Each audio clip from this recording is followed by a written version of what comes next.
All right, guys, we're gonna make this one quick because it is hot outside. Brought you something yesterday on this truck. We got a few steps closer to making it a reality today.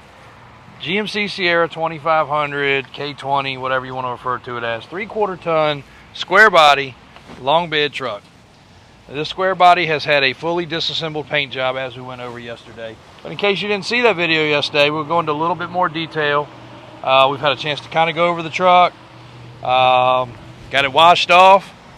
So hopefully this sunlight will show you the sunburst orange paint, I guess is what we're going to call it, with the cream down the center. It looks white sometimes, but it is actually a cream. But this burnt orange, sunburst, whatever, is a beautiful, beautiful color. And we do have some touch-up paint with a paint code, but this truck doesn't need any of it. It does not have a mark in it. Just looked at the dash. It looks like about 300 miles since it was built. It is an LS. It is an automatic overdrive. Mickey Thompson Classic 2 12 wide wheels. BF Goodrich mud terrain tires. This thing's got a very, very, very good stance. Very era correct. And we had enough people comment that they really liked this versus us going crazy. So we may leave it alone. But that brings me to really the point of this video, because yesterday the video kind of touched on everything we need to touch on. I'll run over it real quick. 4-inch kit, 35s, 3/4 ton, 8 lug truck. I think it's a dual steering stabilizers, rough country kit, fully disassembled, long bed, spray and bed liner, dual exhaust, LS, automatic overdrive. Super nice truck. Fully off the frame, paint matched everything, even the interior. We'll go jump in and go for a drive. But a lot of people ask, how come you wouldn't just sell it like this? Why do you always want to go further? And it's not that we have to, and nobody tells us we have to do that. But the easiest explanation is, that breeze feels really good right now.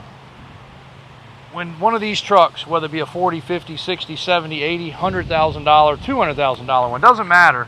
When one of these trucks shows up, and maybe it's at a car show or something like that, we'd rather have something that we sold be critiqued to a high level. Just like this one.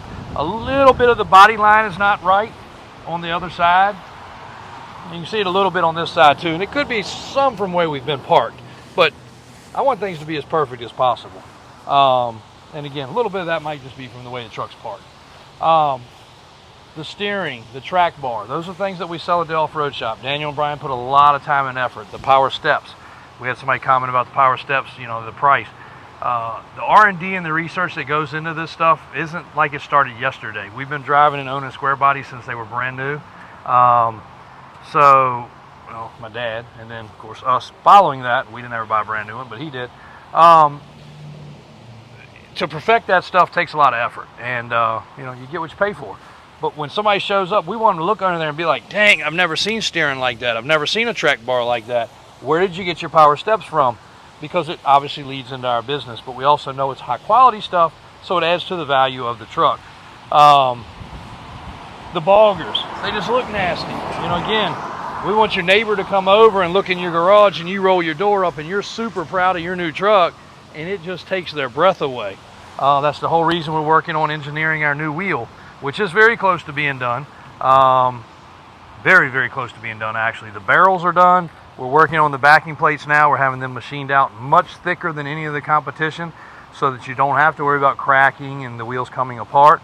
We want them to be safe. We want them to be proper. So that's next in the progress that we're doing now. So that is coming still too, guys. But let's jump in. We'll go for riding this thing, get out of the heat. I know we've had a long day. All right, guys, we're inside. One thing you will notice that's super nice, Square Body's never had a cup holder.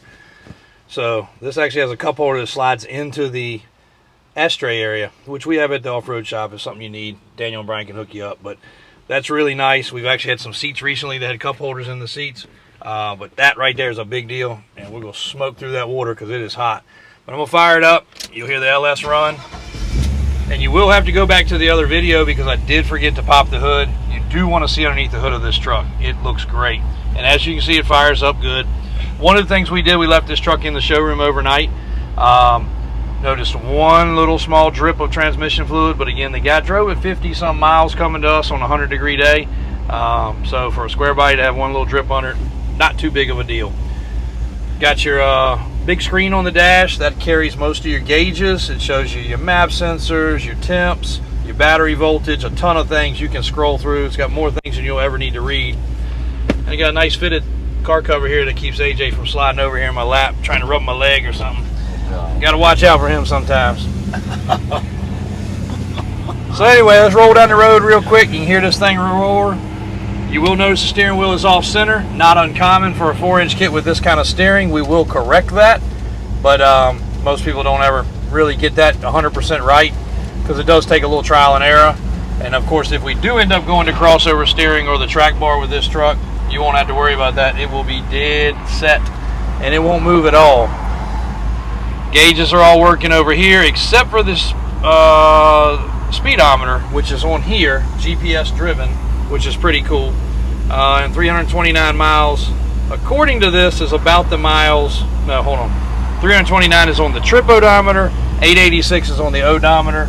So of course all that's been replaced with digital. We don't really know for sure. You know, we have to sell an old truck like this as TMU, which is true mileage unknown. It's changed hands. It only had a 5-digit odometer. There's no way to really say this truck has this many miles, so we always try to do it that way. Inside here, you can see everything's been finished. It actually has these put back, and it actually has the four-wheel drive stuff. It's not aftermarket junk. They're in good shape, and it actually has the disclaimer on there. It's got a nice little billet insert. That is a dash cover. Replacement looks good. Man, we'll never get out of here.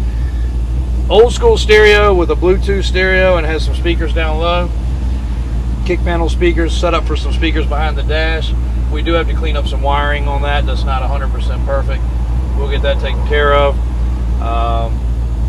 Truck's sitting here and it is 100 degrees out today and it's idling like it's supposed to. And I think this is called an ACE system. There's actually a box right here in the back. Oh, there went something. Party foul. Keep going.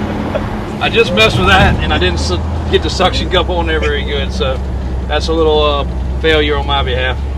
We cleaned the window and stuck it back up there, but there's where it's at. Or you can mount it to the dash. They actually make one that screws on the dash, but who wants to cut up a nice dash? But what I was pointing at in the back, those are the boxes for that system. It has been properly tuned. It is adjustable. The truck gets up the road pretty good. And actually I was wrong. The speedometer works, the tach does not work. So you have a speedometer over there, you have a speedometer right here, and you got to watch the tach over there.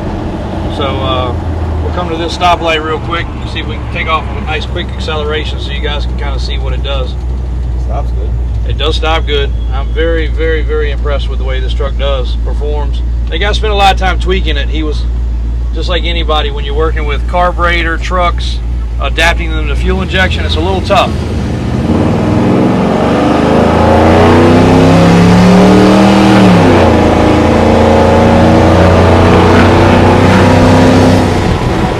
Gets on down the road pretty darn good.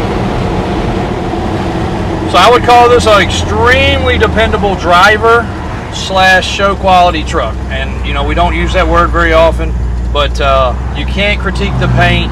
There's a few things we're going to touch up on the interior. We talked about it in the last video. It definitely needs AC for these hot days, but hey, if you're in Canada or somewhere where you don't need AC, so be it. Don't worry about it. I really had plans to go ahead and AC this truck, bigger lift, boggers, steps, steering, but of course, you know, that adds tens of thousands of dollars to the price tag. All right, guys, well, might not be able to hear as good. I'll talk a little bit loud. We've had nothing but technical data issues today.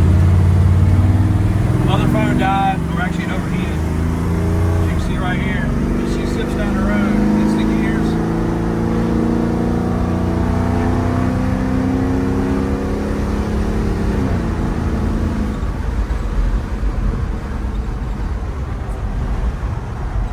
On down the road pretty good, so I don't know where the other one cut off, but I'm gonna call this a great driver / show quality truck. Thumbs up all the way around. Obviously the plans were to make a lot of changes. We may still do that depending on the buyer, but come first next week after it goes through the oil change service and inspection process, I think we might let this one be up for grabs. So